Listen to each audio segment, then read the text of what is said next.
Having a potted edible garden can be just as productive as having a veggie patch. It's all about planning, position, the soil and fertilising.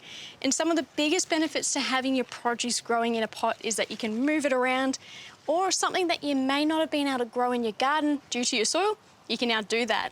And one of my favourite ways to pot veggies into a pot is with combinations.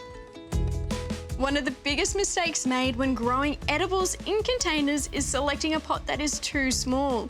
It's always better to go for a pot that is a few sizes bigger than what you originally thought.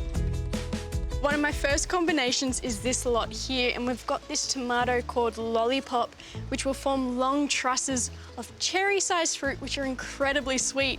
And as this grows, I'll remove any sort of busy growth from the base of the plant. That way it won't overcrowd anything else in the container. Joining our tomato are some of my favourite greens, such as these butter-type lettuces, which are a great companion plant for our tomato. And lastly, some Italian parsley, or if you prefer the curly form, you can do that instead.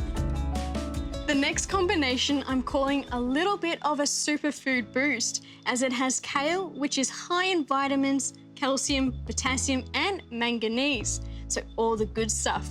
I also have some silver beet and spinach, which are both high in iron. For a pot of this size, one of each plant will be plenty, and in a few weeks' time, they'll be spilling out of the pot. Almost all produce plants thrive in all-day sun, and I will let you in on a little secret. The more sun they have, the better the fruit will taste. So don't be afraid to place them in a hot spot, but don't forget to water them. Now that they're all potted, it comes down to the fertiliser, and you can use something like this, which is a liquid feed, and you can do that every 2 to 3 weeks, or you've got a granule, which you can do every 3 months. And veggies are really hungry plants, so the more that you do them, the better off they'll be thriving, and you'll be picking heaps of produce from your garden.